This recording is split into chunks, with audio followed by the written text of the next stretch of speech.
रुचि कहती जौन हम अंगूरी दिखाई दे। अब वास्तव में चाँद तो है पूरे बिरहा जगह में ट्रेंडिंग स्टार रुचि यादव के जलवा बा। अरे तरा रात भी अंगूरी दिखावा, रात भी पैसा बरसे यार, पागल है का यार। आवा ए भैया देखा ई कला बिरहा लिखे रुचि ई जौन बिरहा गावे चलत है ई कल लिखे है हमार मुड़े भी जा ऐसा कहानी देखे के दिल हमार द्रवित हो गया। हमार मन आई माना हम लिखे का 4 लाइन के भूमिका में कहल गई कैसे ध्यान दिया आप लोग।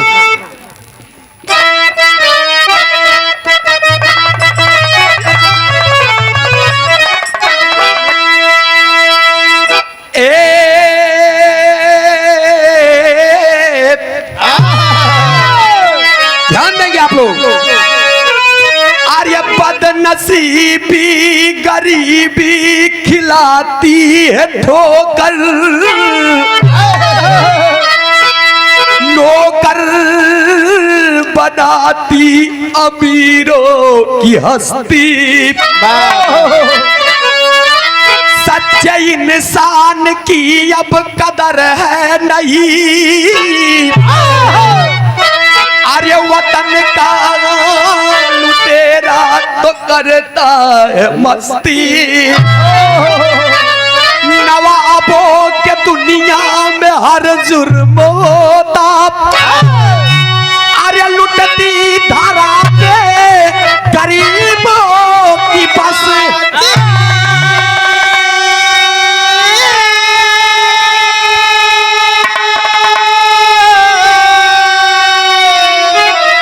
लिखते यदुवंश सूरज सभा में कहते आय दर्द तब ये कलम भी सिसकती।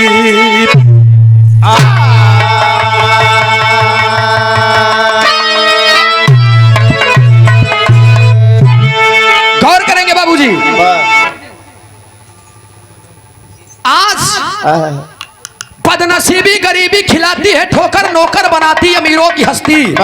सच्चे इंसान की अब कदर है नहीं, वतन का लुटेरा तो करता है मस्ती। आज के जमाने में आज के दौर में झूठे के बोल बाला बा। गौर करेंगे आप कव्वाली गजल के लाइन में बताओगे लेकिन लाइन कैसे मार साहब।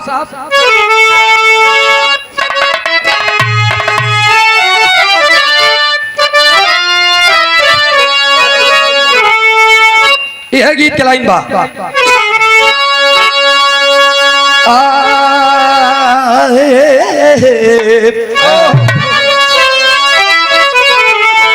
कहल गए कैसे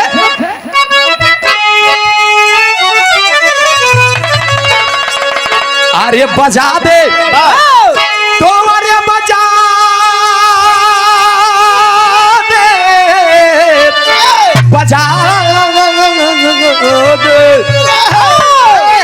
अरे बजा दे श्याम बांसुरिया तो मजा आ जाए।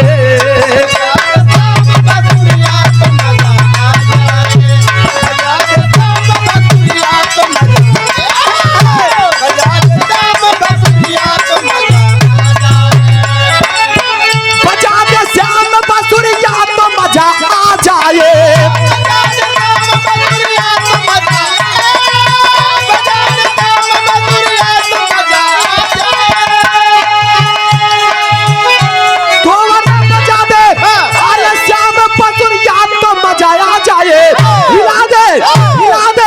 हिला दे पतली कमरिया तो मजा आ जाए।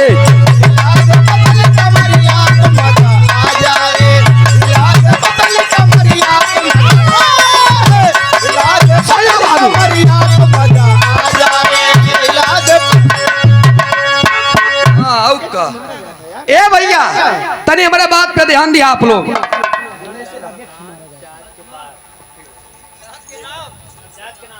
चाँद के नाम की चाँद के पार चाँद के नाम। हाँ भाई वाह देखा रुचि तोहरे नाम से हमार फायदा हो। बहुत बहुत शुक्रिया बच्ची, ऐसे बैठी रहा बस तोहरे कहते अंगूरी देखा 100 मिलत बा। 100 रुपया पुरस्कार चाँद के नाम पे।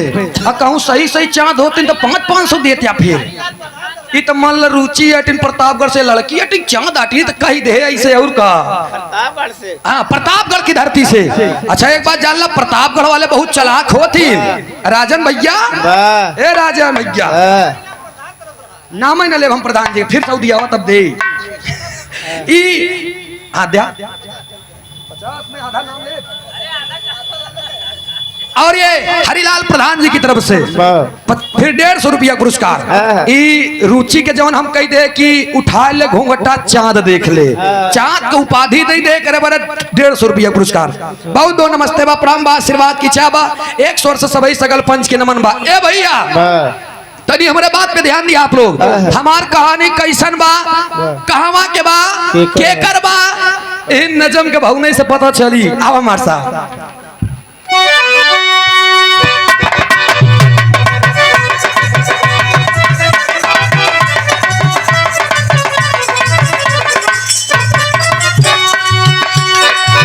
इलाहाबाद क्या बात है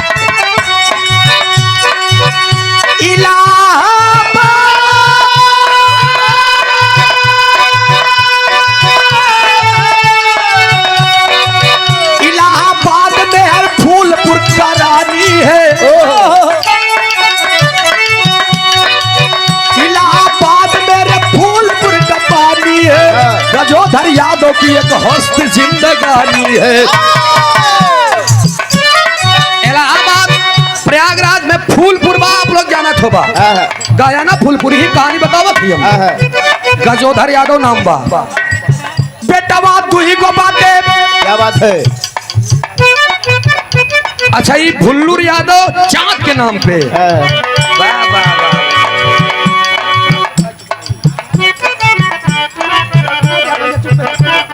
100 रुपया का पुरस्कार चांद के नाम पे भुल्लूर यादव जी बहुत बहुत नमस्ते बा प्रणाम बा कल मिलेंगे ना हम दे देंगे आधार कहे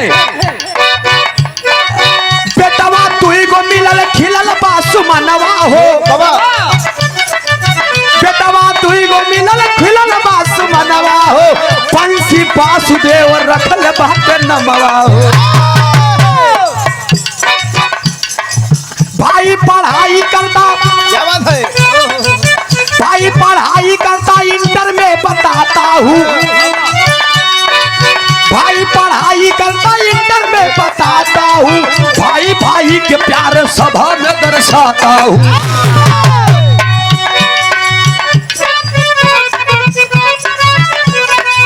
कुछ दिन बाद वासुदेव फौजी बनता है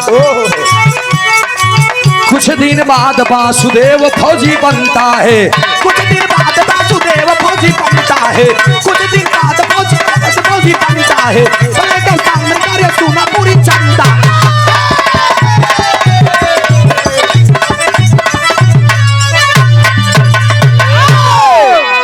यार हम बिरावा अपना ही पैसा पावत है केवल चाँद के नाम पे Sujeet light and sound company ई चाँद के नाम पे पैसा देता बिरावा बंद कर दे चाँद ही चाँद रटी का यार केहू ही नहीं कहा तो तोहार भी निक बा नटई तभौ फारे करे जा तभौ चीरे बहिनौ चीर दे क्यों ना कहा बस बिरहान निक लागत बा बस केवल चाँद के नाम अच्छा लागत बा फ्री में देता क्या यार हमसे रही अच्छा एक बात कही आप लोगों के बीच में रुचि मनई के जानवर कहा है बहन तो बड़ा तेज बमक जाते और शेर कही था मच्छा पाई जाती शेर का मनई है वो जानवर क्यों जानवर कहा है भाई गधा कही नहीं जाती गधा तो उनके कही देगा जोड़ मिलाओ बहुत तेज आ भैया हाँ चाँद कही था तब मुस्कुरा ही जाबा ए भैया तने हमारे बिरहा पे ध्यान दा ले कृष्णा टेंट हाउस हाँ ये हमार पब्लिक या हिंगा वाले हमका अंड बन नहीं खावे दे चाहता है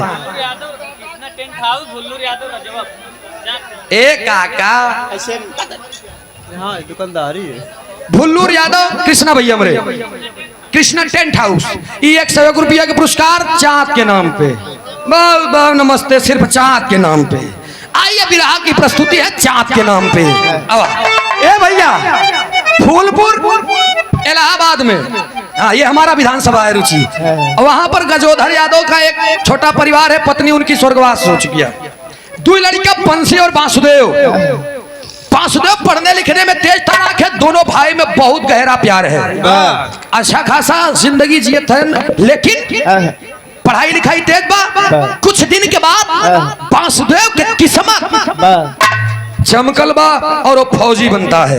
और जब फौजी बन गया ड्यूटी करने के लिए जा रहा है और ड्यूटी करने के लिए वो जाता है आता है जाता है आता है। यही बीच में होत का एक तर्ज लगे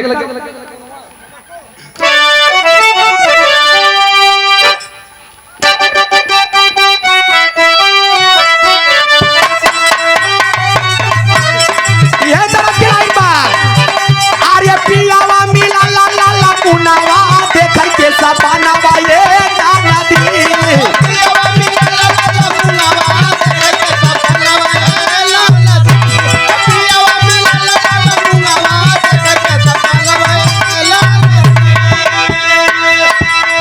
लेकिन ए भैया आर्य ड्यूटी करत बाटे उ जवानवा घर में बीरनवा बाटे हो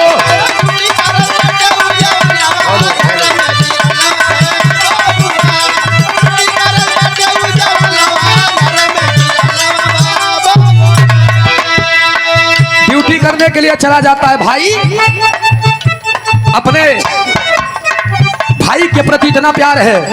2 साल हुआ है। 2 साल के बाद लोगों के बीच में जब ये शोहरत हुआ कि वासुदेव फौजी जवान हो गया, उसकी शादी करवानी है। लोगों ने देख करके इधर उधर करके सुनीता नाम की एक लड़की से उसकी शादी करवा दी है। और जब शादी करवा दे तो होत का बांतरे में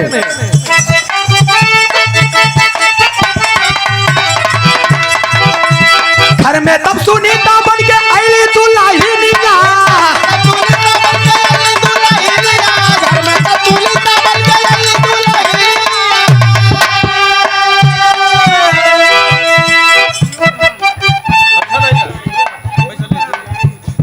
पिराई ड्राइवर कुल्लू प्रधान जी। अच्छा 51 रुपया का पुरस्कार नमस्ते बा प्रणाम बा देखा ये न केल्ले भी रहा खुश हो के देहन बहुत बहुत नमस्ते बा माई भगवती करे हमेशा हरा नवै धई धई धावा। हाँ बारे भोजपुरी दुनिया वाले इनके ही नहीं समझ में आवत। अच्छा लिखाई बरे तो लिख दे मुंह बनाए के बेनी भैया हाल का कहीं पियावा के बिना चलुए सोचा पहले बिना चलुए इंजन चापता। अरे वाह चालू रहबो न करिए चपता वहाँ हरा नवा धाई धाई चापाता। हरिलाल प्रधान फिर चाँद के नाम पे हरिलाल प्रधान जी फिर चाँद के नाम पे 300 दे चुका है ना। हाँ 300 तो देना 1000 पहुंचे ताली बजवाई। हाँ 101 रुपया का पुरस्कार चाँद के नाम पे बहुत बहुत नमस्ते बा प्रणाम भैया भैया। अब देखा गए हैं कि हाल का कहीं पियवा के बिना चलुए इंजन चापता मतलब अब हमें लगाई दे तर्ज में गाय के नहीं हम समझावत है बिरहा पे तनिको इधर उधर न करा। और नया नया ड्राइवर हा हरा नवा धाई धाई चापाता दाबता हरनवे धई धई। अब सोचा ड्राइवर आए नवा नवा का स्टीयरिंग संभारा चाहिए कि हारन पे ध्यान दे स्टीयरिंग न संभार तक कद्दू हो पूबे क्या ड्राइवर बस ऐसा दबता ही रहा फिर गाड़ी खड़ी रही तब हारन दे सुखिया रहा साला। हाँ तू ठीक आया तक साइकिल ना चला पाते ठीक से। ए भैया इधर सुनीता नाम के दुल्हन आब होत का बिरहा पियावा अंतरे में कैसे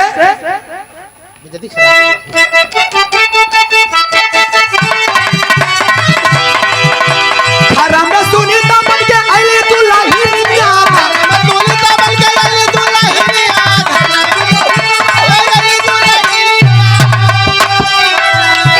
चाल चाटा गिली बन जैसे बंगाली दिया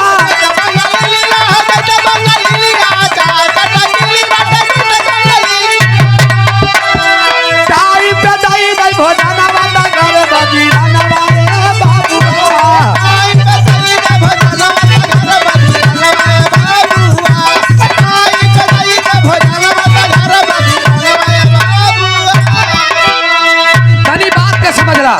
सुनीता नाम की दुल्हन से शादी भई और जब शादी होई के घरे में दुल्हन आई गे माला और ये हमारे ननका सूरज कहाँ गए?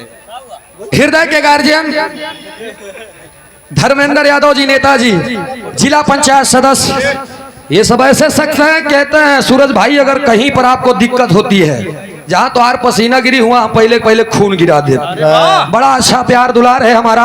और कहाँ यहाँ से 90 100 किलोमीटर की दूर से बिरहा सुन करके आप लोग बिरहा सुनने के लिए आए हैं और अधिकतर जब कार्यक्रम हो जाता है इधर आपके कानों तक आवाज जाती है कि सूरज भाई के कार्यक्रम बाद 100 किलोमीटर के अंदर वहां पर जाते हैं, यहाँ बनारसों में गए, लेकिन जब झंडा कार्यक्रम रहे तब ये 500 रुपया का पुरस्कार और सुंदर पंखुड़ियों से गुथा हुआ पुष्पों का हार आदरणीय आप धर्मेंद्र नेताजी आपके तरफ से बहुत बहुत नमस्ते व प्रणाम। आपके सब साथियों को मेरा प्रणाम है। इसी तरीके से प्यार आजीवन बने रहे, मंदे जिंदगी शुक्र गुजार। ए भैया सुनीता दुल्हन आइल बा, वासुदेव दोनों में बड़ा प्यार है। 2 साल का समय शादी के बाद भी बीत गया। एक दिन सुनीता जब 2 साल अपने पति को बाहर पाई है तो सुनीता जब अपने देवर बंसी के देखत बा, बंसिया के, हाँ आजकल के जमाना यह बा रुचि। पहले के लोग कहें कि भौजाई बड़की भौजाई माई के समान होले, आज वाले देवर कहीं हमार भौजाई लुगाई के समान है। हाँ हाँ ऐसे कुछ लोग ली चढ़ रोका पहले।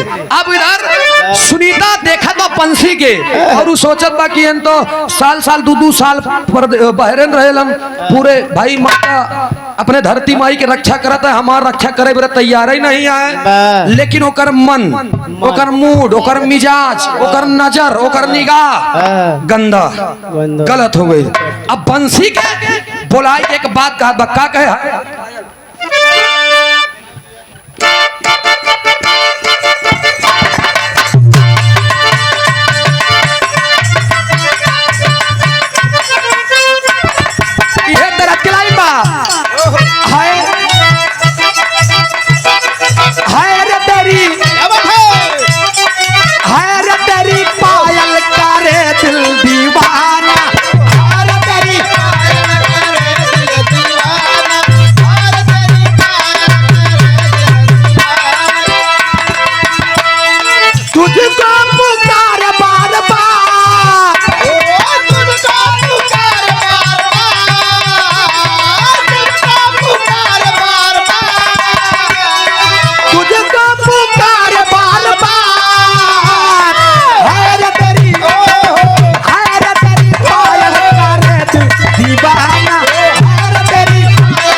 भौजैया अपने देवरवा बंसी के बुलाया से बंसी धरावा। बंसी आया कहन हाँ भाभी का बा, कहन तू चला जाता बाजार तनी से सामान ले आवा। अब बंसी के बाजार भेजे बा लेकिन मूड मिजाज होकर दूसर बा। ले ले ले खींच ले फोटो भैया, ले ला तनी जल्दी ले आ नहीं तो हरनो बोले लगे। ए भैया इधर देखा भौजाई अपने देवर बंसी के बाजार भेज दिले। जब देखल बा कि वह बंसी आवत हवे ना तब है भौजैया नहाए लागल और नहाए के बढ़िया से कपड़ा उपड़ा चेंज कर दरवाजा खुला छोड़ दी। और जब दरवाजा खुला छोड़ दी बंसी आया, दरवाजा खोल दिया और प्रवेश कर गया।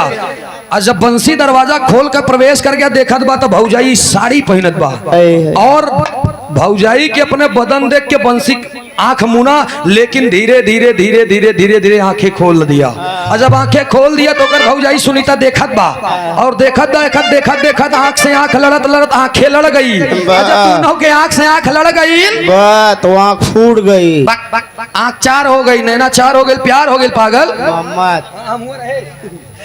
जब दोनों में प्यार हो गई तब वही बदन के देख के बंसी कहा बका के मार सभी भाव में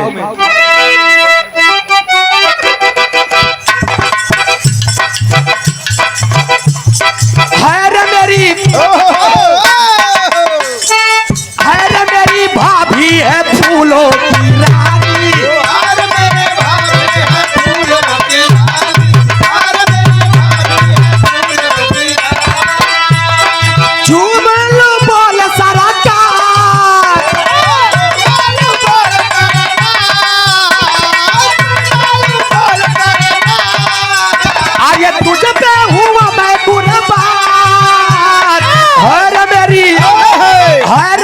भाभी है फूलों की रानी।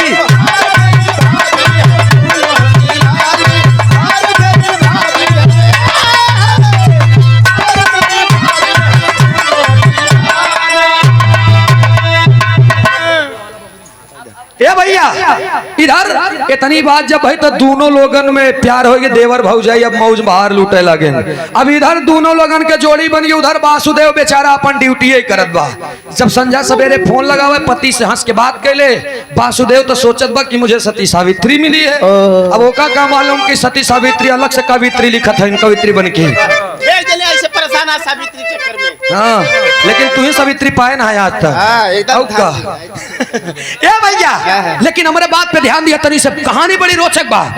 दोनों में बातें हो गई और प्यार मोहब्बत चलत बा। रोज के रोज आना जाना, मिलना, बोलना, चलना, प्यार मोहब्बत हर कुछ करना दोनों देवर भौजाई में चालू हो गई।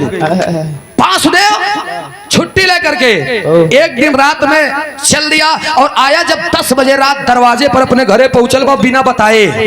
जब बिना बताए दरवाजे पे पहुंचल बा तो वही समय दरवाजा जब खोलत बा देखत बा तो ओकर देवर यानी उसका भाई और उसकी बीवी दोनों एक ही बिस्तर पर लेटे मिलते हैं। और जब दोनों एक ही बिस्तर पर लेटे मिलते हैं, वासुदेव के हाथ से जो भी सामान लिया है वो हाथ से छूट जाता है और वो सोचने लगता है, अवाक हो जाता है, जिस बीवी के ऊपर मैंने इतना भरोसा किया, आज ये बीवी इतनी नालायक निकली, इतनी नालायक निकली। वो कुछ बोला नहीं, वहां से आकर के बाहर बरामदे के दरवाजे कर जस्ट सट करके सोच रहा है। और तब तक उसकी धर्मपत्नी यानी सुनीता ओकर आंखी खुल गई। और जब आंख खुल गई तब ओकर निगाह सीधा बरामदा में पड़त बा के रे ई के आ देखा बा बगलिया टैचियो रखल बा, पूरा सामानो रखल बा। ओके शंका होएगा फौजी जवान है, टोपी ओपी लगाए बा, बढ़िया पहचान गई कि ये तो मेरा पति है। और वो बंसी को जगा करके धीरे से कहती है कि बंसी तुम सो रहे हो? अरे बाप रे बाप, मेहरारू के जिए के तो ना जान के मन से दू हड़बड़ाए लागी। हाँ, वॉशरूम भागी तुरंत पर अब का भागी तेज से बंसी को बुलाई।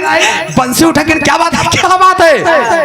बंसी उठा क्या बात है? कहना रे मेरा पति आ गया और तुम सो रहे हो? कहन भैया गए, कहना कहन कहाँ है?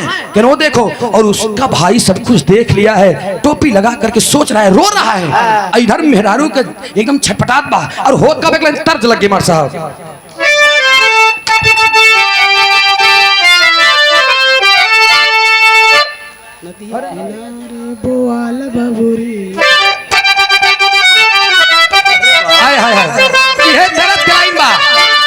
आजकल के गवैया का गौबे नहीं करते हैं। हमरे आजा बाबा दादा काका वाली लाइन रुचि देखा कि फिर एक तर्ज गावत है ठीक ठाक। कैसे आय हाय हाय ये तरह लाइन बात। अरे नदिया किनारे बवाला बजरी क्यों नहीं गावते का? ये हमारे काका हरे। अरे नदिया किनारे बवाला बजरी भौजी लड़का खेला वहीं डोला वहीं अंगूरी। जल्दी रहा था।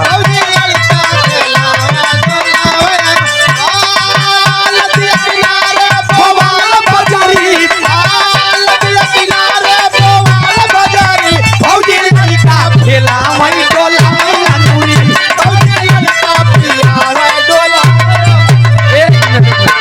मेर जेबे सुधर जेबे का जान ले। सही है भौजी लड़का खिलावे डोलावे अंगूरी कहते तो कहता है भौजी लड़का पियावे डोलावे अंगूरी। वह सही है, वह सही है। जौनपुर समझ के भैया।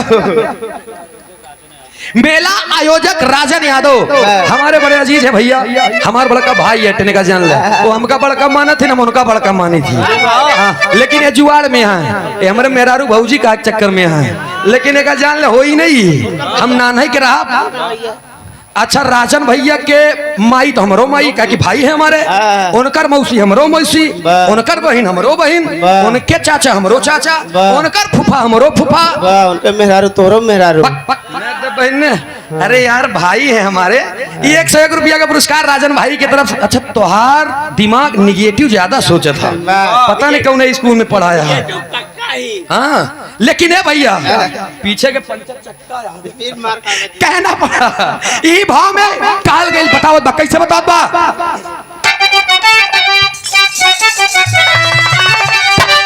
अरे धीरे से खनकाए हाथे के कंगना उठा के कंगना बजा पे उठा बंसी है, मेरा पिया आ गया है और मुझे लगता है कि वो सब कुछ देख लिया है। हारमोनियम। कैसे बताए मार साहब? अरे हारमोनियम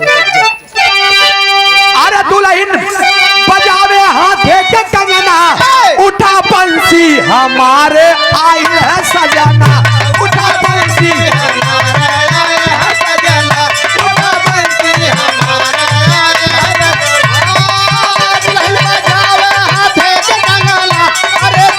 हाथे के कंगना, उठा देवरू हमारे आई है सजना, उठा बंसी हमारे बंसी उठा। अच्छा बंसी उठा तो कहत का है अंतरे में?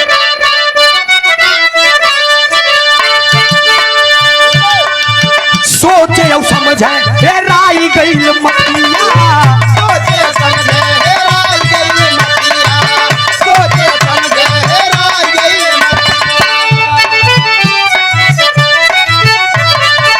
बड़ा छटपटाट बाटे औरत के जतिया, छटपटाट बाटे औरत के जतिया, छटपटाट बाटे औरत के जतिया। अरे बाबा बताए ए बंसी लागत बजाई नहीं है हमारा बजना, मरी है बहुत, देखी यहाँ तो मरी है बहुत मेरा रात का। अब बंसी से बताओ बा लागत बजाई नहीं है हमारा बजना, उठा देवरू हमारे आई है सजना, उठा देवरू हमारे आई है सजना, उठा देवरू हमारे आई है सजना। लागत बजाई हमारा बजना, ओ लागत बजाई दे हमारा बजना, उठा देवरू हमारे आई है सजना, उठा देवरू हमारे आई है सजना। ए भैया जगावत है, बंसी उठ गया। अच्छा बंसी उठ गया तब बंसी से कहा था उधर से फौजाई होकर सुनीता कहा था ये बंसी अरे बाबूजी जान गाढ़ी में बा ढेर लोग मार ऐसे- दई ढेर लोग मन ऐसे से प्रयास करे लागे। मन से धू हमार मार दई कहन तब कहने काम करा कहने का खत्म कर दिया। बंसी कहने रे मेरा भाई करुण में ध्यान देंगे बाबूजी, मैं अपने भाई को परवार कैसे करूं? भौजाई कहा भाई दिखाए लगे और जब ये बात सोचे करान तो हमरे साथ कहे बिना गया और जब इतनी बतिया कहना तब बंसी सोचत बा कहन या तो हमारे साथे रहा या तो अपने भाई के। ई दुनिया में सबसे मीठ औरत होने का जान ले दोस्त, न चॉकलेट मीठ हो न गुड़ न चीनी, सबसे मीठ होती न औरत का जान ले। मेहरारू से मीठ कुछ चीज है ही नहीं बा। आप बंसी कहा अच्छा इसी बात ये कहना हाँ देखा एक मेहरारू हो के भाई के ऊपर भाई से वार करवाती है। तरज की लाइन बना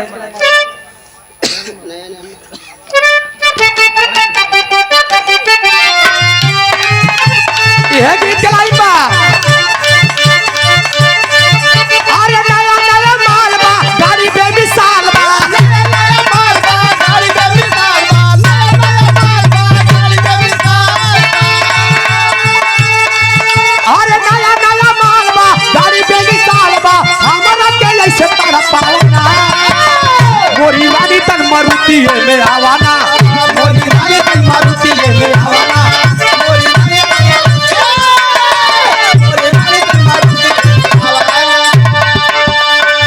लेखिन तरी हमारे गीत पर ध्यान दी हैं आप लोग। फौजाई कहा था अपने देवर से का कहे बोले भौजाई तब देवर के फसाई के, भौजाई तब देवर के फसाई के, बोले भौजाई तब देवर के फसाई के। ए बंसी बोले भौजाई तब देवर के फसाई के, मनवा ना हमर बहकावना, छैला राजा तन कुल्हरिया उठावना, छैला राजा तन कुल्हरिया उठावना, छैला राजा तन कुल्हरिया, छैला राजा तन कुल्हरिया उठावना। का भाई हमार राजा इतने तो चुइए इतने पे तो अरे बाप रे बाप कोई दिक्कत नहीं, रुका तनी और रात हो जाए 12 बज गया, दोनों में विचार करते हुए रो रहा है वासुदेव। अभी कुछ लोग जाग रहे हैं। कुल्हरी लई ले अब कुल्हरी लई के जात बा पीछे से बंसी तान करके कुल्हाड़ी और बांसदेव के सीधा सिर पे वार कर दिया। एक कुल्हाड़ी में तो एकदम गर्दन झुलस ये लेट गया, पकड़ करके उसकी सुनीता बीबी उसके मुख को दबा देती है। सोचिए एक पत्नी 7 फेरों में बंद करके 7 फेरा लेके वादा लेती है 7 जन्म का, लेकिन आज वही पत्नी वही बीबी अपने पति के मुख को दबाई है कि आवाज ना निकलने पाए, तब तक गर्दन को दबा देता है। कौन? उसी का सगा भाई बंसी। और जब दबा दिया वासुदेव कह रहा है अरे भाई, ये मेरा भाई, अरे मुझे छोड़ दे मेरे लाल, मैं चला जाऊंगा इस घर को छोड़ करके। अगर तुम दोनों आपस में खुशी हो तो मुझसे कोई लेना देना नहीं, मैं आया कब का हूं, मैं देख सब कुछ रहा हूं, लेकिन मैं चाहता तो तुम दोनों को मार देता, लेकिन मेरे पगले मैंने ऐसा नहीं सोचा। मैं कब से बैठ करके यही सोच रहा हूं कि अगर मेरी बीबी और मेरा भाई ये दोनों आपस में खुश हैं, संतुष्ट हैं, तो मैं पर सारा माया का जंजाल छोड़ करके इस दुनिया से, आप लोगों की दुनिया से, आपके घर से सब कुछ छोड़ करके मैं बहुत दूर चला जाऊंगा। पागल, मुझे छोड़ दे मेरे भाई, मुझे छोड़ दे। भाई की बात सुनकर के बंसी सोच रहा है कि छोड़ दूं बेटा। सोचिए एक भाई कह रहा है बेटा छोड़ दे मुझे, तब तक भौजाई की आंखें देखा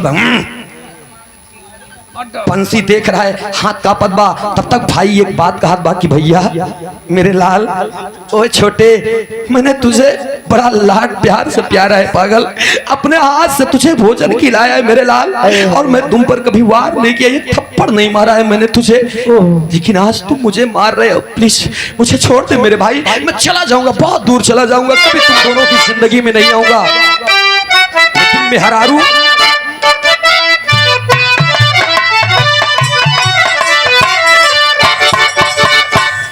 हरी के जात बात पूरा डालिया हो, हरी के जात बात पूरा डालिया हो, गर्दन के दिहाल सदा बाई दबा करके गर्दन चढ़े हैं दोनों। रोवत बंसी बाना का साइया हो, रोवत बंसी बाना का साइया हो, भाई के भारत बाटे भाई एक भाई को मार रहा है, दिल कठोर करके पत्थर करके भाई के ऊपर वार करता है, और वार करते करते करते करते मार दिया। वासुदेव इस दुनिया को छोड़ दिया, और जब वासुदेव छोड़ दिया इस दुनिया को तो पकड़ करके दोनों लोग अंदर ले जाते हैं, खुदाई करके लाश को उसी बरामदे में घर के अंदर खुदाई करके वहीं पर लगा देते हैं। किसी को कुछ पता नहीं चलता, कुछ नहीं पता चलता है, इधर लाश ठिकाने होगी। लेकिन सोचिए सुने वाले मित्र, किसी को कुछ नहीं पता। सुभाष चंद्र पटेल जी इसी धरती से, अच्छा इस भाव पर प्रसन्न होकर 100 रुपया का पुरस्कार नमस्ते बा प्रणाम बा आशीर्वाद की चाबा। और ये लुल्लू यादव दिसुआ खुर्द मुंबई से भेजे हैं, ऑनलाइन भेजे हैं, आइए 200 रुपया का पुरस्कार नमस्ते प्रणाम बा आशीर्वाद की चाबा। और ये रोहित यादव जी हमारे जीजा जी, ये 500 रुपया का पुरस्कार, बहुत बहुत नमस्ते बा प्रणाम बा आशीर्वाद की चाबा।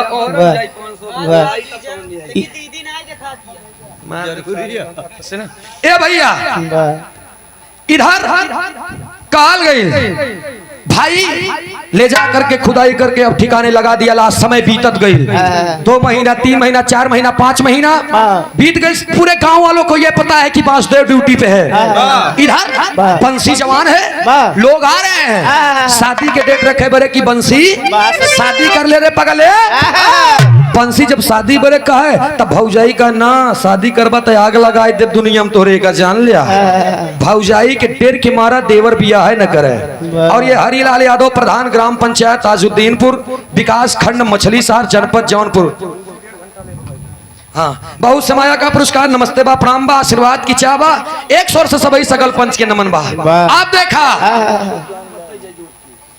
इधर बातें आगे बढ़ती गई। वाह। 2 साल बीत गए, चारों तरफ चर्चा हल्ला हो गया कि अरे अरे अरे अरे वासुदेव नहीं आ रहा है। बंसी की शादी हो जब जब लागत बा एक भौजाई बिगाड़ देत बा।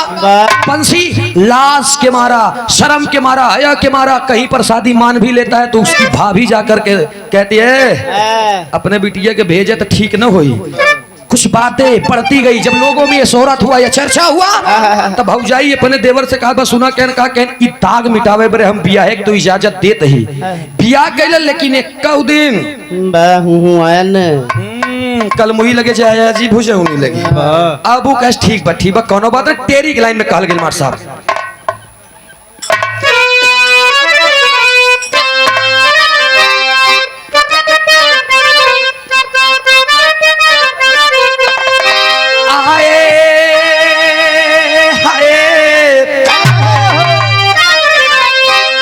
गौर करेंगे बाबूजी, ये पुरान चीज है, पुरान चीज है। पुरान चीज में बड़ा दम होत बेनी भैया।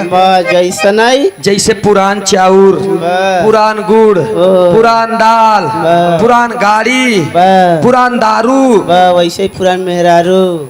सही बात कहता है। नई शादी नहीं करें। पहले के काकी दाई माई नानी हरे रहे, दादा हरे आजा रे बाबा रे सुनिया, पहले के दाई माई काकी हरे पूरा मांग भर के सिंदूर लगावे चुनाई तक मोट के। दूर से पता चले, दूर से पता चले कि उनकर बियाह हो गए बा। तब के आजा बाबा दादा हरे 100 150 साल जीता रहे, तब 10 12 लड़कियां पैदा कर रहे हैं। हाँ तो चना बेर रही रोटी रही बच्चा। तू तो गाय गया ए भैया इधर पहले के काकी दाई माई हरन पूरा मांग भर के सिंदूर लगावे पे नहीं भैया। तब काका बाबा रे 100 150 साल जिए, और आज वाली बिटीनी देखला ऐसे उठा तनिक टीक लेती है जौने जल्दी मर गया दूसर बियाह करी। अब तोहार वाली कितना लगावा था? बाप रे बेलचा के फरुआ से लगावा था। ए भैया कहना पड़ा कैसे आए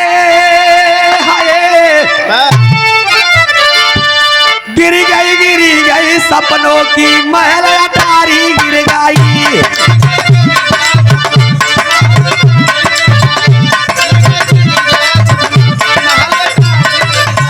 पुष्प खिलने ना पाया, पुष्प खिलने ना पाया, पुष्प खिलने ना पाया, पुष्प खिलने ना पाया, उजड़ गई फुलवारी सपनों की महल अटारी ढह गई।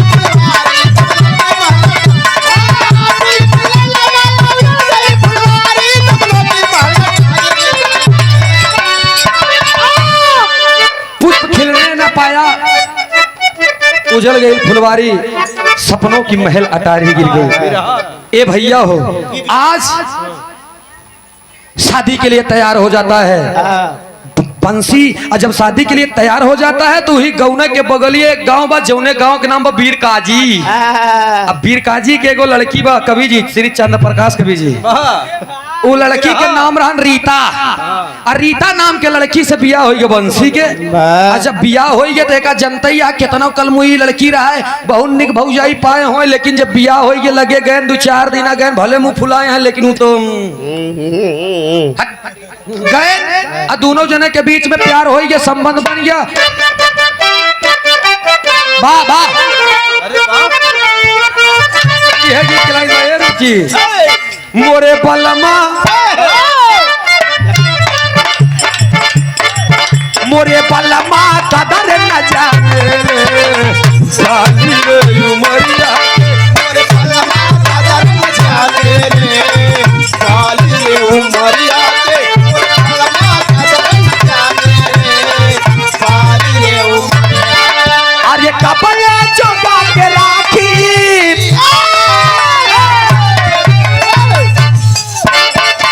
अरे कपड़े चौका के राखी कोमली शरीरिया के बलमा मोरे राजा मोरे दुल्हा कदर न जाने रे साली रे उमरिया के मोरे दुल्हा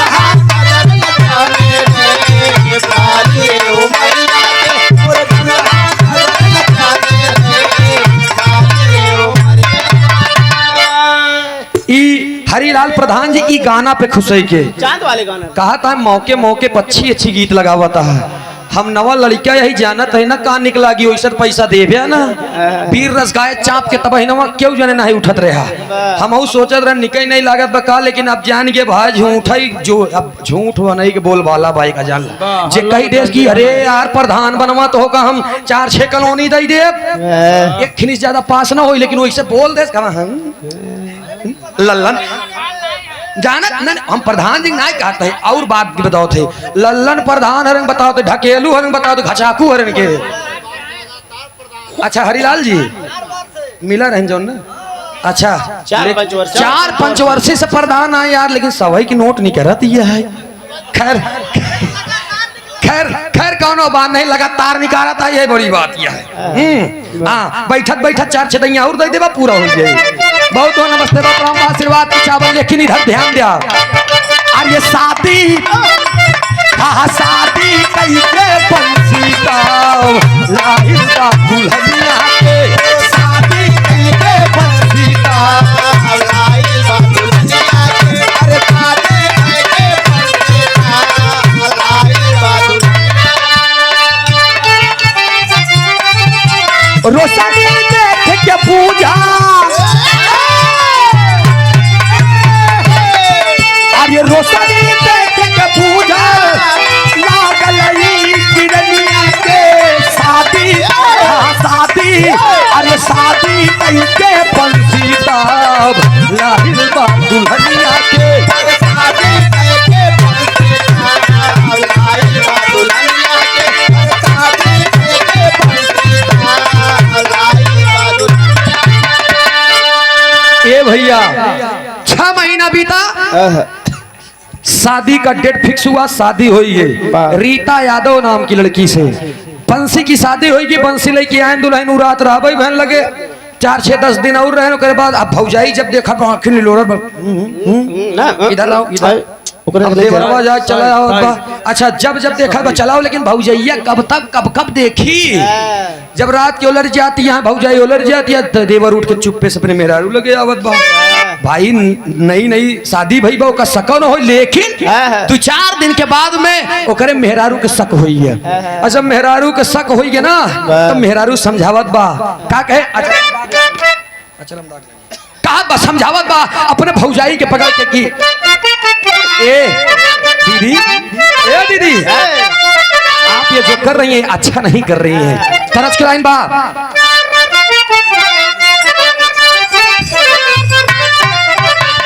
अरे अचारा लागी अरे अचारा लागी कहू लाछना जन जब विदेशवा कमाई बदेशा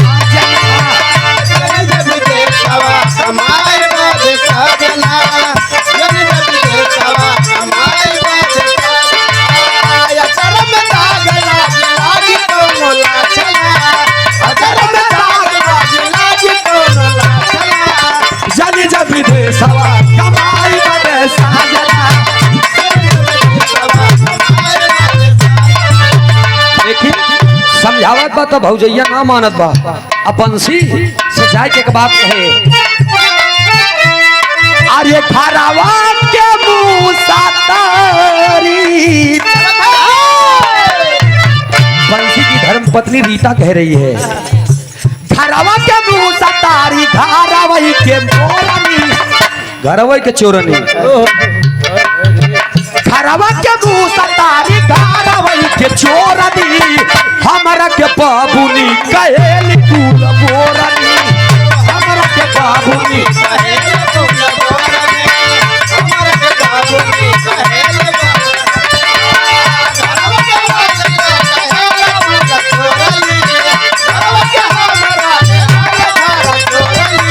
हमरा के बाबूनी कहेली तू बोरनी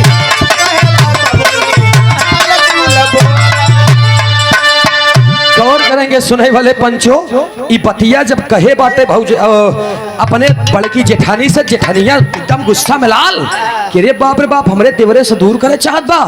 बंसी को बुला करके सारी बात रो करके उसकी भाभी बता देती है कि रे बाप बंसी हमको तुमसे दूर करने चाहती है ये सीता, मुझे बर्दाश्त नहीं है। अगर आज इसने ये कह दिया तो ये दूर भी कर सकती है, और तुमको मुझसे कोई दूर करे ये मुझे बर्दाश्त नहीं। मैंने तुम्हारे लिए अपने सुहाग को खोया है। अब इतना बात जब कहे तो गुस्सा में आए कि बंसी करत बा अंतरे में।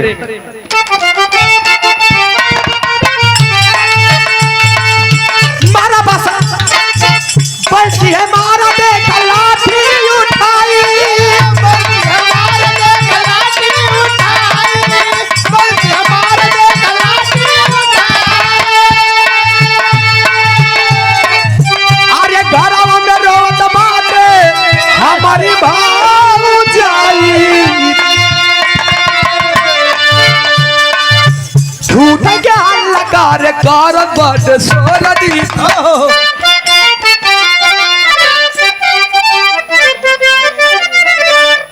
अच्छा मेला आयोजक हमारे राजन भाई तोहका दे यहाँ यार, तोहका नहीं पैसा दे बेकार कह दे यहाँ। 50 पाया 25 हेरी। अच्छा इस बंदे को मैं जब नाइट दे देता था तो 50 रुपये देता था कि दूध पी लेना, और ये बच्चा डेली दूध नहीं पीता था।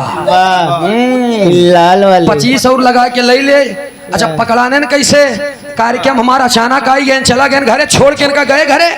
अब देहे 50 के जा पी ले तो 25 लई के गए लिखी घरे मार के उलरन। तब तक आधा घंटा बाद हमारे लगे फोन आई गया, अब प्रधान जी कहन भैया कहन हमके कहा कहन हमारे यहाँ आवे का 1 घंटा आवा गाय दे। हमके चलो ठीक बा। आया आधा घंटा बाद जब फोन लगा हमके कह भाई कौन बोल रहे हैं भैया? अम्मा उठाए। हाँ सूरज हाँ यही उठाए। हम कह के बोलता कह आप कौन बोल रहे हैं भाई? हमके नंबर डिलीट कर दिया का कह नहीं भाई नंबर नहीं दिया, मैं मिलता हूँ अभी 5 बजे के बाद। हमके ओह तुमने जो दूध पिया वो असर अभी कर दिया भाई, हम लोग पीते हैं 5-6 महीना में असर करा था। हालांकि कोई बात नहीं बेटा, सुधर जाओ। लो 50 पाए हो, 25 लगा लेना। ईद लटका ही आता है। ए भैया लेकिन तनी हमारे गीत पे ध्यान दिया।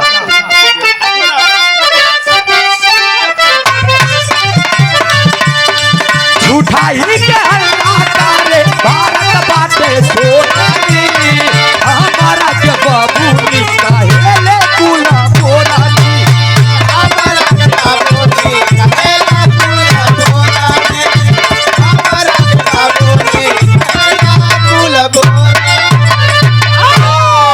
रीता और बंसी में संबंध बना, रीता पेट से हो गई। और जब रीता पेट से हो गई 2 महीना 3 महीना 4 महीना के बाद जब मतलब मन पंचाय लागी, मिली उमली खाए के मन कहाई लाग, खट्टा ओ खट्टा हाँ खट्टा खाए के मन कहाई लगे नहीं भैया। अब वो इमली उमली मंगाए दर्जन में सुनिया जी खोने दीजिए। अच्छा भैया अच्छा इमली उमली खाए लगता बोका शंका होएगा सुनीतवा के, और ये मोरी माई कहा मोर करे जवा धोखा कमाने ए मोर देवरू बंसी के लगे बोला कि नहीं आओ कहन 1 मिनट कहन हम जौन कह रहे तू ओका कह दे कहन का कहन हम तो का कह रहे ना डाइन के लगे ना जाए कहन हम का जानी कहन तू नहीं जानते। देखा बंसी झूठ बोलत बा। कहन तू नहीं जानता कहन ना हम कतई नहीं जानी। कहन अगर तू नहीं जानता तो तोहरे मेहरारू लगे गवाह के कहन अभी हम का जानू नहीं हरस बेकार गया है। जब देखा मतलब इधर अपने संबंध को बचाने के लिए उसने उसको वशलन साबित कर दिया। सोचिए बंसी इस बात को कहा, धीरे धीरे 8 महीने का समय बीत गया, 1 महीना बचा है। भेज दिया कहन अगर तुम नहीं किए हो सब भेजो। ये जाए अपने मायके लइके गवा बंसी अपने घरे बता ससुरारी का है इनका सिखाए द सहूर।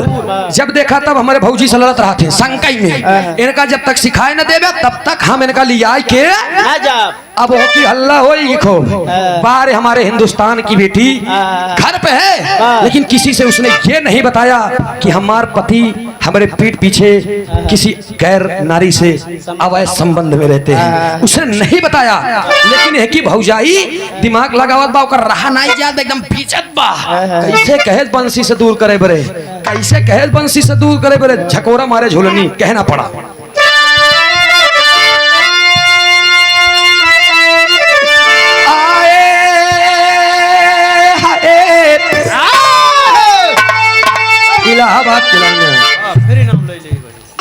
झकोरा मारे झूलनी दुनिया के गवैया गाय दे हो एक नहीं जाने, लेकिन एकर जर कहाँ बा? इलाहाबाद में। इलाहाबाद दी खाटी है बेनी भैया। अरे झकोरा मारे झूलनी साड़ी लहराई हो, झकोरा मारे झूलनी एक झूसी नरेश बाबू राम आधार जी गए, हमारे उस्ताद मरहूम हैदर अली जुगनू जी गए दोस्त ननद भौजाई के झगड़ा में। हमार मुड़ी कटली मोर बूढ़ा माई, हमार मुड़ी कटली एक बिराया और गए अकबर बीरबल के झगड़ा, नथुनी पे लोभी गईले थानेदार हो, नथुनी पे एक बिराया और गए क्या रतौंदिया जीजा खुसुरी का वापर था गसार बरधा। अरे घुसुरी के वापर था सरी आई माझारी, घुसुरी के वापर था। फिर एक बिरहा गायन सती अनसुईया गजब की हूँ बहिनी, इन त नासई नाश कर दिए। गजब की हूँ बहिनी चिन्ही ना भातार हो, गजब की हूँ बहिनी। एक बिरहा हम और गाय रहे 7 साल पहले, एक लोग एक गाना गाए रहे हम। उससे पहले कौसाम्बी वाला बताओ भाई। अरे वो तो हास रस के बिरहा लिखे वे वो मैं जानता लड़की वह तनी पागल रही, ऐसा दूसरे से फंस गई रही हो, प्रैक्टिस में आवे वाली है। आए रही कहाँ जानता इन आए रही संगम नदी में स्नान करे, 5000 रुपया लाइक पंडित जी से कहा भाई पंडित जी ए पंडित जी एक काम करा। क्या अच्छा फिर से देखा ही राजन भैया हमारे 50 रुपया पुरस्कार हमारे ढोलक मास्टर के हरिओम भाई के ई भाव पर प्रसन्न होकर। अब टीवी हो ये पक्का। नहीं नहीं अब टीवी हो जाए भैया। छोड़ दियो फिर से पिए शुरू कर। जाइए लेकिन है भैया बिरहा पे ध्यान दे, इधर बंसी को समझाती है उसकी भाभी के ए बंसीए मुझे ये बात थोड़ी सी भी पच नहीं रही, तब कहन जैसे तुमने मेरे पति को मौत के घाट उतारा वैसे न अपने मेहरुओं के मौत के घाट उतारा, तब हमार तोहार पटरी खाई अन्यथा नहीं। देवर का अरे बाप रे बाप मैं कैसे करूंगा भौजी भाभी मैं कैसे करूंगा? भाभी कहती ना सुनो क्या बताए भाभी। अरे काय डाई नौरात, अरे काय डाई नौरात उठावा हथियार हो, कहत बताय नौरात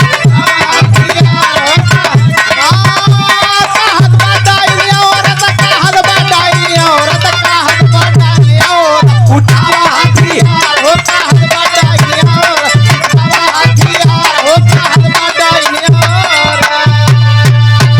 गौर करेंगे सुनने वाले पंचो, आज उसकी भाभी ने इतना जकड़ दिया इतना डांट दिया कि क्रोध में होकर के बंसी अपने बीवी के पास मायके जाता है, अपने ससुराल गया और खुसला फुसला करके उसको लेकर के घर नहीं आता है, जाता है इलाहाबाद अक्षरा टाकीज के पास, फिल्म दिखाता है पूरी रात सॉरी 10 बजे रात तक फिल्म दिखाने के बाद वहां से चल देता है रात को घूमने टहलने का खूब घुमा टहला है सोत का बांतरे में।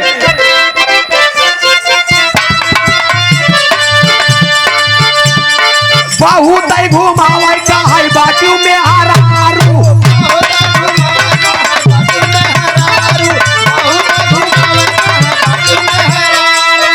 इतना कह के ओकरे बाद 11 बजे रात करत का बा ठीका से लिया के पिया दबाता दारू,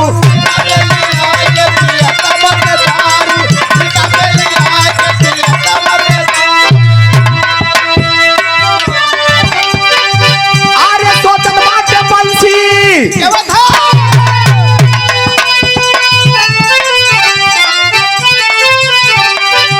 अरे सोचत बाटे बंसी तू मारल जइबू नार होगा बटाई और उठावा हथियार हो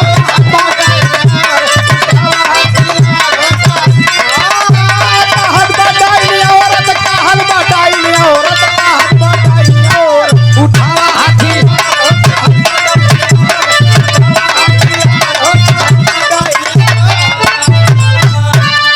गौर करेंगे पंचो, उठा करके मायके से उसके लेकर के जाता है पूरी बढ़िया से एकदम खियावत पियावत अक्षरा टाकीज में फिल्म दिखाता है, 10 बजे रात वहां से निकलता है और निकलते निकलते आया है चला जाता है रास्ते में एक बियाबान जंगल, एक बहुत बड़ा जंगल बा और जंगल जानता हुआ कहाँ बा आप लोग जानत हो बा अवघड़वा नार हमरे झूसी से आप लोग जब एक ही होगा तो अंदर अंदर से उतर के और गंगोली सुबाला होते हुए वही नार पकड़ लिया। नरवा नरवा 4-5 किलोमीटर नार बा, वही जंगल में जा करके और वहीं पर रोक देता है। डर रही है रीता, अरे सैया आप कहाँ लेकर के जा रहे हैं सैया, हमको बड़ा डर लग रहा है। बंसी कहता है, अरे पगली क्यों डरती हो तुम, तू ना तेरा पति, मैं तुम्हारा पति हूं ना, मैं हूं ना तुम्हारे साथ। जब इतना कहता है तब बंसी की बात को सुन करके उसके बाह को पकड़ लेती है। और सोचिए, एक औरत का भरोसा, एक औरत की उम्मीद अपने मर्द के ऊपर पकड़ लिया हाथ और कहता है, पति जी अगर मेरे स्वामी आप न होते तो मैं यहाँ पर वैसे ही मर जाती। तब तक हथवा के पकड़ के सामने कई के बंसी कहा, बा तू ओइसो भी मरबू। अरे धक्का दे दिया, पगल हो जाती है रीता और कहती है, सैया क्या कर रहे हैं आप। लेकिन बंसी निकालता है चाकू और करत का बा पापड़ के भाव बताओ गए।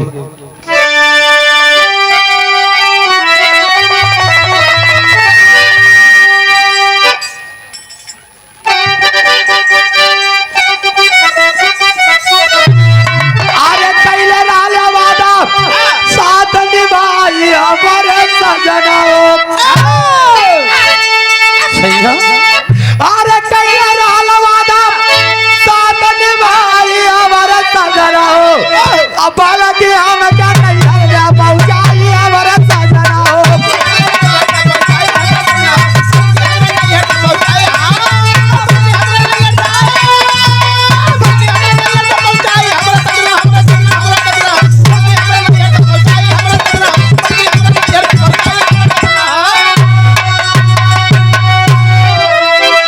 स्वामी काहे बिना मारत बाटा, अरे जियरा हमार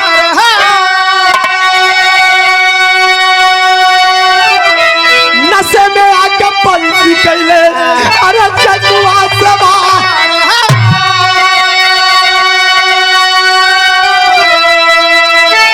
अरे माना नहीं, पेट में चाकू घुसाई हमारे सजना। अपलक हम नहीं अरदास पहुंचाई हमारे सजना। रो रही है रीता। सैया हमके छोड़ दो स्वामी, मुझे मेरे माई के छोड़ दीजिए, मैं कभी भी आऊंगी आपके घर, लेकिन पतिदेव मेरे प्राण को बख्श दीजिए स्वामी। पिया है नशे में आकर के बंसी चाकू निकाल करके 9 महीना पूरा हो चुका है, गर्भ में बच्चा भी है, चाकू मार देता है, पेट पे गिर जाती है रीता।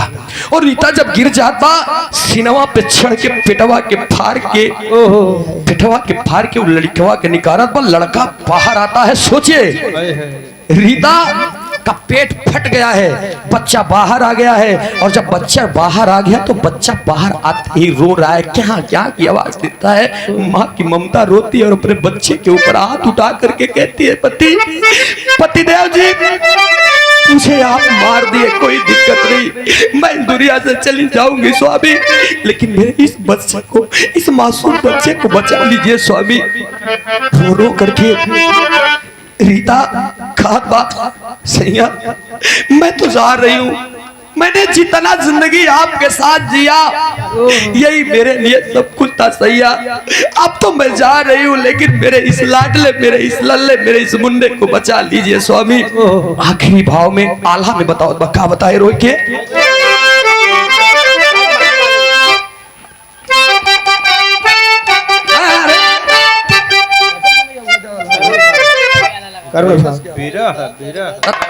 आवा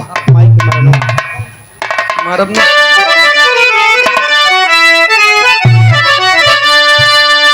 आए हाय रोहबाज मेरा रू, और कहा तो अपने पति से, कहा रीता बंसी से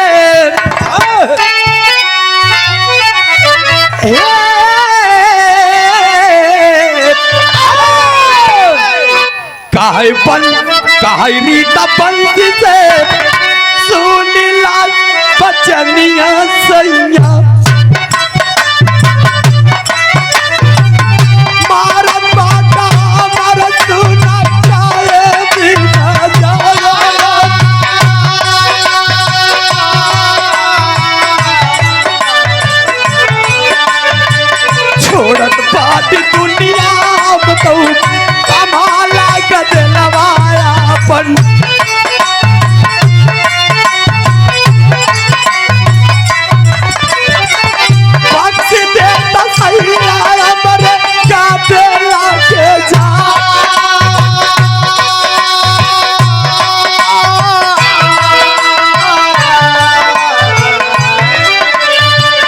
दया धर्म आई लदाई पापी कसैया बाबू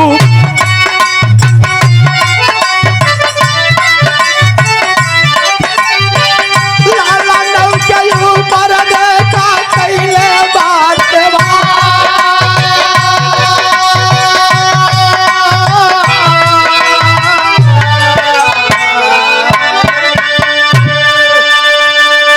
अरे बाबू रो रही है रीता, छोड़ दो स्वामी, लेकिन अपने बच्चे का हाथ पकड़ करके खींचना चाहती है, पेट फटा है, चाकू लगी है। रो पापा सैया, मेरे इस बच्चे को आप बचा लीजिए सैया। लेकिन बंसी जब सुनता है कि बच्चा है, बच्चा जिंदा है, वह चकुआ निकाल के पारे उस मासूम बच्चे के ऊपर उसके भी पेट पर वार कर देता है बंसी, और पिए के नशे में आज वार करता है और उस बच्चे के भी पेट पे चाकू, 4 छेद का चाकू जब लगातार मार दिया। जौन बच्चा क्या क्या करके रो रहा था, चंद मिनट के बाद वो बच्चा भी शांत हो गया और माँ भी उसकी शांत हो गई। पूरा सजावट श्रृंगार पड़ा है उसके तन पे। एक पत्र लिखता है बंसी, एक पत्र लिखता है। अब पत्र में लिखा क्या है? ऐ सुनैना, सुनीता, मैंने तेरे देवरानी को जान से मार दिया और तेरे देवर को, बंसी को हमने कैद कर रखा है। 10 लाख रुपया लेकर के फलाने जगह पर आ जाना, तभी ये छूट जाएगा, अन्यथा नहीं। पर मतलब वो दूसरे को दे दिया, बदमाशों का करा दे दिया। इतना कह के वो चला गया और सोच रहा है मैं चला जाऊंगा। जा करके देखिए, मौत जब नाश बनस पर छाता है, पहले विवेक मर जाता है। इतना कहत बा, इधर छोड़ करके लाश को चला गया चौराहे पर चाय पीने के लिए। मत बौराएगी, पगलाई है बंसी, और चाय पी रहा है। अब जब चाय पिए तो 2-4 गो मने हुई चौराहे से उठ के आवत रहे। जब आए देखे वही जंगल में सुबह हुआ 5-6 बजे, 7 बजे, 8 बजे कुत्ते उस लाश को नोच नोच करके खा रहे हैं। सोचिए, एक बच्चा है, उस बच्चे को भी नहीं छोड़ रहे हैं, वो कुत्ते नोच रहे हैं। कुछ लोगों की नजर पड़ी, भीड़ लगी, धीरे धीरे धीरे धीरे 100 नंबर डायल हुआ। Police force, commissionerate, SP, SSP, DM, SDM, सभी लोगों का तांता लग गया। लोगों का भीड़ एकदम इकट्ठा हो गई और वहीं पर सुनीता जब इस बात के सुनत, बस सुनीता दौड़ के जाती है और अपने देवरानी के पकड़ के सीना से लगा के रोवत बा कि बाप रे बाप, हमरे देवरानी हमरे बहनी के मार के बारे बदमाश, बारे कमीने, बारे कुत्ता मेरे देवरानी को मार करके और मेरे देवर को भी कैद करके लेके चले गए हैं। 10 लाख रुपया मैं कहां से पाऊं, कहां से पाऊं? तब तक पुलिस फोर्स की नजर वो लड़की के गहने पर जाती है। जब गहने पे जाता तब पुलिस फोर्स कहा, अगर कोई बदमाश होता तो इसे जान से मारता तो मारता, लेकिन इसके गहने तो नहीं छोड़ता। इसके तन पे पूरे गहने हैं। शंका होगी मन में। 2-4 गो मन जो नावत रन, कौन है कौन है कौन है? जब सुनीता के रोवा देखे, अरे क्यों रो रही हो? हमरे देवरानी के मार के बदमाश 10 लाख रुपया मांगे चाहता, हमरे देवर के कैद करे। उन्होंने तो आज देवर हुई चौराहे पे चाय पियत बा, ओका के कैद करे बा। बातें खुल गई।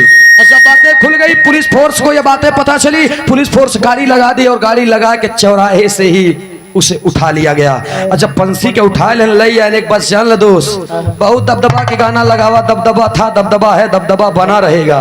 लेकिन जिस समय पुलिस फोर्स लोगों के पीछे पड़ती है ना, तो भागने के लिए ये धरती कम पड़ जाती है। पकड़ ली, और जब पकड़ ले ना, सच्चाई उगलावे के बहुत अच्छा सिस्टम है उनके पास। जब लगा दे नीचे से ऊपर ना, बंसी लगेन रोए, और जब लगेन रोए तो रोई रोई चिल्लाए के अपने भौजाई के बतावे लगे न रे मोर माई, यही के कारण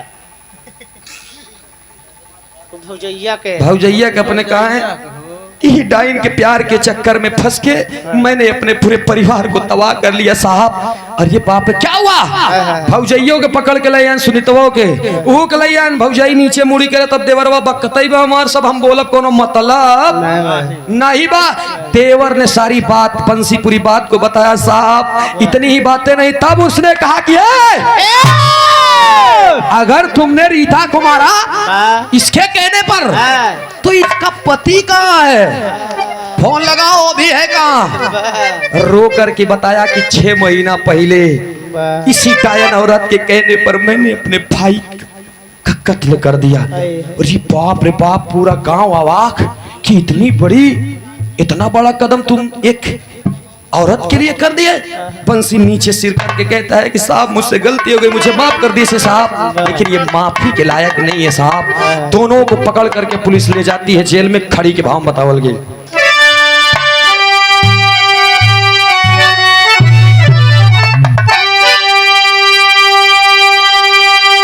अरे बाप रे बाप, होत का बाप, अरे देख नजारा पूरा परिणाम जो पड़ा, ऐसन कातल से हमर संविधान रो पड़ा।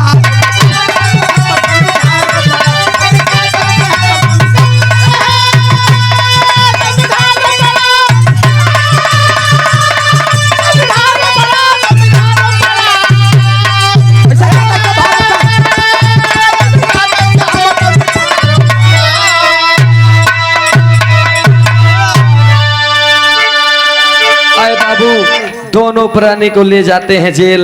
अब दोनों जने जेल के रोटी खाएं। इतनी हंसी खुशी जिंदगी थी, लेकिन आग लगा लिए। इश्क बहुत बेकार चीज है दोस्त। ड्रोन उड़ावे के चक्कर में मारा गया।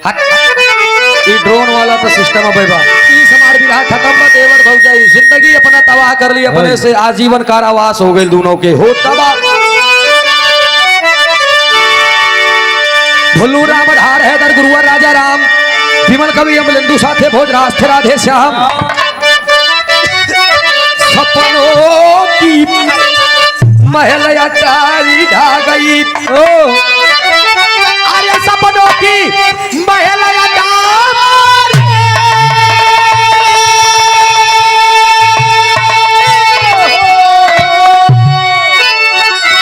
सपनों की महल अटारी ढा गई।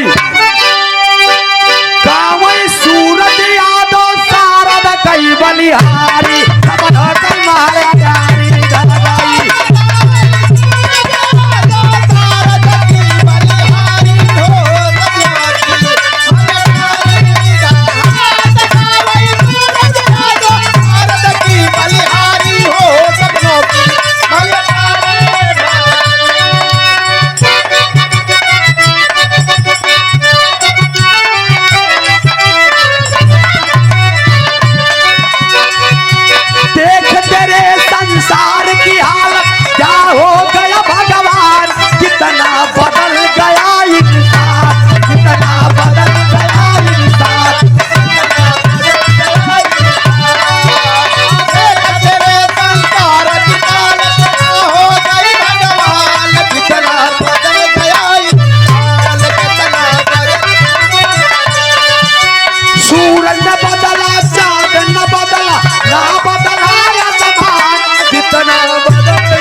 और ये